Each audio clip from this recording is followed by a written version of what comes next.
Jumpa lagi bersama May Aferis di AHA TV, channel Jatim News. Anak hebat pasti dari keluarga yang hebat. Kali ini kita akan ditemani sama Bunda Titi, salah seorang kepala sekolah PAUD yang juga jago dongeng. Oke, apa kabar Bunda Titi? Kabar baik, Mbak Wah, Mei, apa kabar? Baik juga, alhamdulillah. Ini aku senang banget loh, kaget bisa ketemu sama si Flo di sini. Halo Flo, apa kabar Flo? Halo Tante cantik sekali. Aduh, terima kasih banget. Flo juga cantik banget hari ini sama bundanya pakai yellow. Oh, ini emang kesenangan bundaku. Oh, gitu ya. Wah, matching. Kelihatan seger. Iya, ini Bunda Titi ya. Aku mau tanya-tanya nih ya. Boleh. Bagaimana nih awal mula sampai suka sama yang namanya dongeng ini? Bagaimana, Bun? Awal mula suka sama dongeng, mungkin karena keterlibatan saya ada di PAUD ya. Gitu. Karena saya terlibat langsung sama anak-anak, khususnya anak usia dini, anak-anak balita. Jadi hampir setiap saat saya memberikan cerita sama mereka. Oh gitu. Sampai saya ketemu satu komunitas yang namanya Kumpul Dongeng Surabaya itu. Nah, di situ yang akhirnya yang membimbing saya, membantu saya. Gitu. Berarti ada komunitas juga ya untuk dongeng ya? Ada. Jadi ya sejak itu sih saya banyak belajar dari Kumpul Dongeng, bagaimana cara-cara mendongeng yang baik, terus bahkan bagaimana saya bisa berteman dengan Flo ini. Oh gitu. Itu sejak tahun berapa itu kalau boleh tahu? Saya kenal Kumpul Dongengnya sih 2015 ya. 2015, Ya, lumayan tapi lama juga ya. beberapa sebelum itu saya sudah di PAUD. Mulai ngajar di PAUD-nya sendiri, Bunda? PAUD-nya kami saya bikin PAUD itu tahun 2007. 2007 berarti Iya. hampir 7 tahun baru ketemu sama si Flo. Betul. Gitu. Kalau Flo mah baru ketemu sama si Flo-nya. baru tahun lalu waktu pandemi ya. Berarti si Flo sekarang masih 1 tahun ya Flo ya? Benar. Waduh. Aku baru tahun 2021. Oh, 1 ketemu tahun. Bunda Titi. Udah pinter banget, cantik banget si Flo-nya. Terima kasih. Iya, ini dari setelah kumpul-kumpul ketemu sama komunitas dongeng ya. Benar.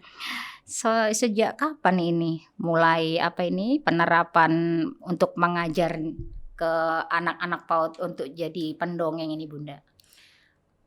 Kalau menerapkan dengan metode bercerita itu sebenarnya dari awal. Dari awal ya. Dari awal, cuman untuk prinsip-prinsip dongeng yang harus menyenangkan, yang fun supaya anak-anak itu lebih nyaman, lebih menarik, lebih lebih ceria gitu ya, menerima pembelajaran dengan cara mendongeng itu. Saya didukung sama Kumpul Dongeng. Sama Kumpul Dongeng. Ya. Untuk orang tua sendiri, keluarga sendiri bagaimana? Support banget semua support ya. banget. Support Alhamdulillah. banget. Iya. Ini dari awal ya di PAUD ini suka dongeng. Kenapa alasan Bunda Titi harus milih ke dongeng? Kok bukan ke yang lain, ke kayak tari atau menyanyi ya kan? Karena kalau tari itu harusnya punya skill khusus ya. Oh gitu ya. Nyanyi apalagi. Perasaan di dongeng juga deh. Kalau dongeng kan kalau urusan sama anak-anak mungkin kalau cerita nyanyinya lebih mungkin ya. Nyanyinya kan lebih fun, nggak pakai teknik tuh, pokoknya yang penting fun aja gitu kan. Yang penting nyaman aja, anak-anak ikut ceria gitu kan. Tapi kalau jadi nyanyi ke penyanyinya sendiri kan harus diperhatikan nadanya, pitch-nya, tinggi rendahnya. Tentu Ribet tidak. Mending enak cerita aja. Nah, ya, kalau kita cerita nyantai. kan emang dari awal kan sebelum ketemu Kumpul Dongeng saya sudah bercerita sama anak-anak seperti itu. Dan saya sendiri juga punya anak kan. Iya pastinya. Jadi saya sudah bercerita pada anak-anak saya jauh sebelum punya PAUD ya. Gitu. Ya. Ini untuk katakan kayak dongeng ya Bun. Dongeng kan banyak ya macamnya kan. Benar. Ada dongeng yang kadang sedih ya kan, kisah-kisahnya sedih. Ada yang dongeng yang kisah-kisahnya lucu ya kan, ada yang serem ya kan. Tapi kebanyakan kayak anak-anak yang lebih bermanfaat itu kebanyakan dongeng yang sifat seperti apa ya ini Bun? Yang paling banyak diajarkan atau paling banyak diberikan ke anak-anak PAUD ini? Kalau misalnya sedih, lucu, ceria itu sih sebenarnya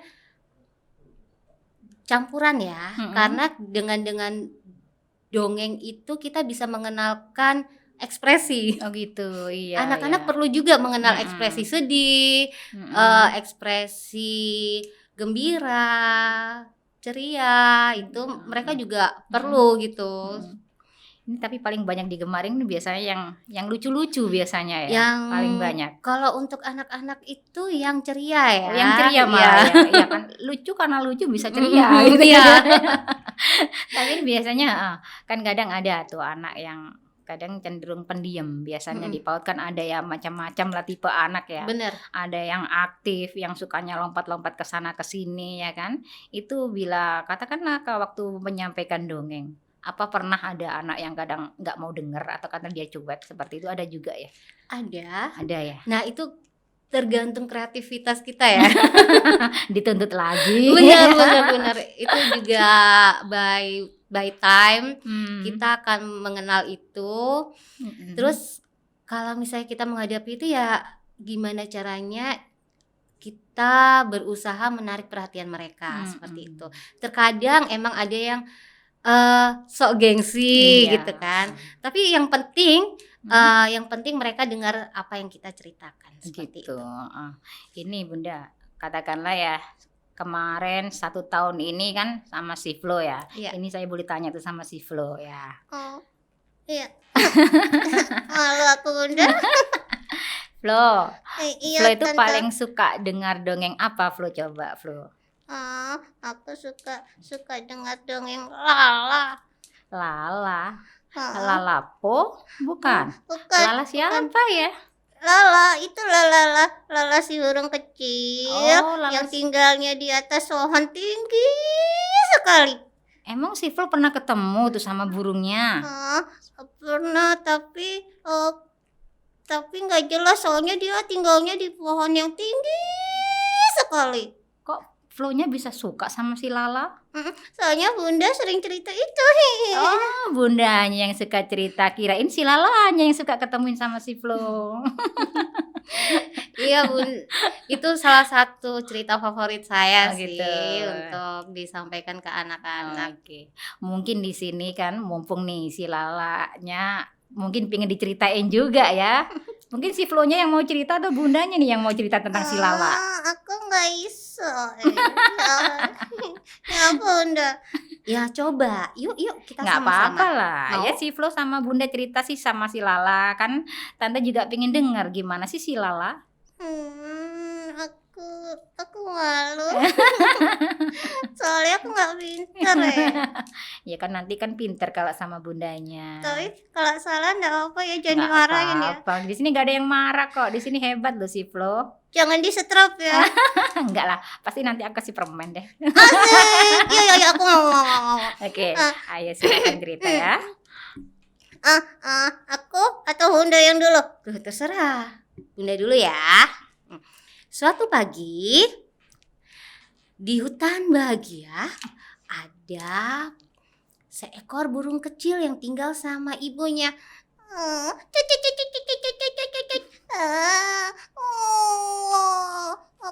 Aku baru bangun. Nah, tiba-tiba terdengar suara kerucuk. Aduh, aku lapar. Perutku lapar. Ibu, aku lapar. Iya, ada apa? Ada apa, Lala? Aku lapar, aku mau makan cacing yang banyak sekali, yang lezat. Oh iya, tunggu sebentar ya. Ibu akan pergi mencari makanan untuk kamu yang lezat seperti yang kamu suka. Aku mau. Tapi kalau ibu pergi, kamu sendirian dong di rumah. Nggak apa-apa kan, aku berani, aku hebat. Kalau nggak hebat, aku nggak akan di sini. Oh iya. Nah, kemudian ibunya pergi. Tapi saat ibunya pergi, Flo bosan. Si Lala bosan. Aku bosan. Ibuku pergi lama sekali, aku lapar. Aku ngapain ya? Aku main-main aja. Pada saat dia bermain, dia teringat pesan ibu. Lala, kalau bermain jangan jauh-jauh. Lala, kalau bermain jangan berbicara dengan orang yang tidak dikenal, dengan hewan yang tidak dikenal. Aku tapi kalau di rumah aja aku bosan. Gimana dong? Ya udah, aku main-main di sini aja. Si Lala akhirnya bermain sendiri di sarangnya. Dia terbang ke kanan, terbang ke kiri, terbang ke atas. Tapi tetap aja dia merasa bosan. Akhirnya dia memberanikan diri untuk terbang yang lebih jauh dari rumahnya. Aku mau coba terbang ke sana. Tapi aku belum bilang ibu. Nggak apa-apa, kan aku cuma terbang sebentar. Hitung-hitung latihan. Teman-teman, temenin yuk. Bantu aku yuk. Kepak-kepakan tangan kalian supaya aku juga bisa terbang. Kepak. Ayo, kepakkan tangan kalian. Kepak. Akhirnya Lala terbang semakin jauh dari sarangnya. Tiba-tiba, apa yang terjadi? Lala merasa sayapnya yang kecil itu lelah. Aku capek. Gimana ini? Aduh, gimana ini? Dan Lala terjatuh. Aduh, sayapku capek. Kakiku sakit. Aduh, kakiku sakit. Tanpa sadar, saat Lala terjatuh, menangis, meratapi kesakitan kakinya, ada yang mengamatinya dari jauh. Siapakah itu? Dia adalah seekor kucing.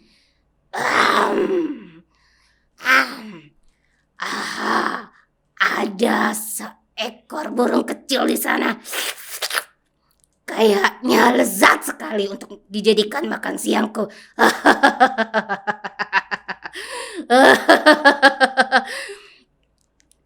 Gimana kalau kita makan? Aku akan mendekati burung kecil itu. Aduh, sakit sekali. Kamu sini, bantu aku, kakiku sakit. Kamu bisa pijitin kakiku. Ya, aku bantu kamu. Aku bantu kamu ya. Aku akan pijat kakimu. Kamu baik sekali. Kamu siapa? Aku kucing yang baik hati. Terima kasih ya, kamu baik sekali. Aku capek. Karena Lala terlalu capek hingga dia tertidur dan bersandar di tubuh kucing yang lembut, penuh dengan bulu, lembut sekali. Dia tertidur. Di saat itu kucing mengambil kesempatan. Ini saatnya aku makan si burung kecil ini. Saat si kucing ingin menerkam Lala, apa yang terjadi? Lala tersadar dan dia berteriak, lari. berteriak minta tolong ke sana kemari.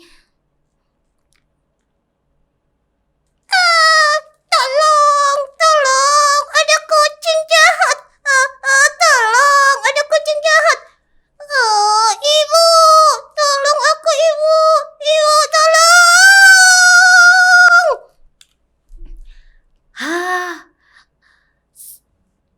Kemudian ibu mendengar suara Lala. Ibunya langsung datang menghampiri Lala. Dia mencari Lala kemana. Dan ternyata Lala sedang dikejar kucing. Ibunya langsung menyerang si kucing itu. Hei kamu, kucing, pergilah. Kita bantu si ibu yuk untuk menyerang kucing. Tangannya coba seperti ini, bisa? Yuk, kita serang dengan paruh burung si ibu.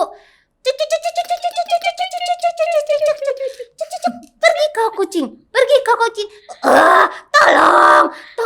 Akhirnya kucingnya lari terbirit-birit. Ibu, alhamdulillah, ibu terima kasih ya. Ibu sudah membantu aku. Kalau ibu tidak datang, apa jadinya aku? Maafin aku ya ibu. Iya Lala. Tapi kenapa Lala bisa di sini? Kan harusnya Lala di sarang. Iya ibu, aku minta maaf karena aku bosan, jadi aku berlatih terbang. Baiklah, kalau berlatih terbang lain kali sama ibu ya. Jangan terbang sendiri, berbahaya. Iya ibu, maafkan aku. Tapi ibu bangga karena kamu sudah berani berteriak minta tolong. Dan kamu bisa menjaga dirimu sendiri. Nah, seperti itu.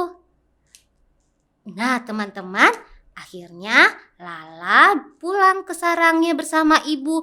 Lala makan makanan yang lezat yang dibawakan ibu. Dan teman-teman sekalian, jangan seperti Lala ya. Kalian harus patuh sama orang tua. Oke? Oke, mantep banget. Si Flo ternyata pinter juga jago ceritanya. Oke, nanti jangan lupa permennya ya, ditunggu. Asyik, aku permen yang banyak loh. Paling suka warna apa, Flo? Strawberry. Aku kira sukanya yang yellow juga. Maunya sih gitu. Oke deh, nanti kasih warna melon biar agak kuningnya, agak hijaunya seger itu pasti. Asik, aku juga suka kok. Deh, pinter banget Bun. Hebat tuh ceritanya. Aku jadi pengen denger lagi nih. Mungkin next ya kita bisa denger ngobrol lagi ngisi di AHA TV. Wah, dengan senang hati. Ini setelah aku dengar cerita tentang si Lala, aku tadi sedikit juga ketakutan loh, sempat nangis juga karena gimana ya gitu. Oh ya. Itu bayangin akunya juga jadi Lala tadinya. Ada kucing, aduh mau dimakan, ngeri. Ya ini kan dari tadi sempat cerita seperti ini, mungkin kan juga ada bermanfaat ya, itu salah satu manfaat dari dongeng. Iya. Mungkin bisa diceritakan untuk manfaat-manfaat dongeng lagi buat anak? Sebenarnya dongeng itu kan bagian dari komunikasi ya.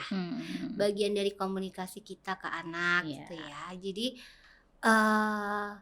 dongeng itu menembak alam bawah sadar gitu ya. Jadi manfaatnya banyak sekali untuk perkembangan anak khususnya ya.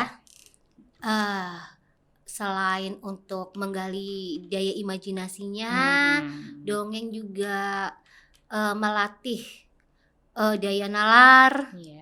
Jadi dengan dongeng kita bisa memasukkan banyak hal, hal-hal yang positif, pesan-pesan yang positif yang ingin kita sampaikan. Apa nih seperti itu. Jadi sebenarnya dengan dongeng itu kita bisa membentuk karakter anak, karakter yang baik buat anak seperti itu. Jadi Dengan cerita-cerita yang baik itu anak akan memiliki motivasi, motivasi dan mungkin kalau sering-sering didengarkan bisa jadi itu akan terekam banget di otak anak seperti itu. Mungkin itu juga salah satu media supaya orang tua lebih dekat ke anak. Ya, Kita itu lebih, bonusnya. Kita bisa lebih mengajarkan anak supaya anak lebih bisa pandai untuk berbicara, ya Nah, kan? pandai berbicara, kemudian mereka akan mendapatkan kosakata yang banyak. Iya, paling nggak bisa mengenal sifat-sifat bagaimana itu baik buruk. Baik dan buruk. Iya, bisa dikerjakan atau tidak, kan seperti itu pesan-pesan moralnya ya. Banyak sekali sebenarnya yang didapatkan dari dongeng ya. Bisa membuka, mungkin kan kadang dia dari cerita si Lala tadi aja kan, mungkin dari setelah dongeng itu didengar bisa mikir ya kan. Benar. Kalau aku jadi Lala berarti aku nggak boleh gini ya, aku harus gitu ya, berarti aku harus nurut, harus patuh kan seperti itu ya. Oke. Dan sebenarnya kita juga nggak boleh membatasi ya pesan moral yang didapatkan dari cerita ini seperti itu. Akan jauh lebih baik kalau misalnya kita membebaskan mereka. Jadi biarkan mereka yang berkembang, menangkap sendiri pesan moral yang ada di dalam cerita itu. Sesuai kemampuan masing-masing anak mungkin ya. Karena anak-anak itu kan beyond imagination gitu kan kalau bisa dibilang, jadi out of the box semua pikirannya mereka kan, jadi belum tentu apa yang kita sampaikan, apa yang mereka lihat itu ada dalam bayangan kita. Itu seringkali kita tidak bisa, nggak nyangka gitu loh. Oh iya ya. Iya Bunda, ini katakanlah dongeng ya. Dongeng mungkin kan kita pahamnya kita cerita sama anak-anak kalau waktu tidur kebanyakan ya. Benar. Kalau sama ibu-ibu yang mungkin memang juga hobi dongeng juga, lebih sayang ke anak, mungkin seharian sudah habis untuk kerja jadi malamnya ditemanin anaknya untuk dongeng ya. Ini biasanya Bunda kalau dongeng ini bisa diberikan dari usia berapa sampai berapa ini Bunda Titi ya? Kalau dongeng itu sebenarnya sejak dari kandungan sudah bisa diberikan. Mungkin udah dari bawah alam ini bisa. Iya. Saya tuh ingat sekali ya, waktu saya hamil anak pertama, itu ada seorang dosen ITS yang lama tinggal di Amerika. Beliau bilang, kamu kepengen anakmu jadi apa? Bacakan buku itu. Seandainya kamu pengen anakmu jadi dokter, bacakan buku-buku tentang kedokteran. Kamu pengen anakmu jadi teknik sipil, bacakan buku-buku tentang teknik sipil dari dalam kandungan. Dari dalam kandungan. Jadi mau jadi apapun itu bisa dilakukan dengan bercerita seperti itu.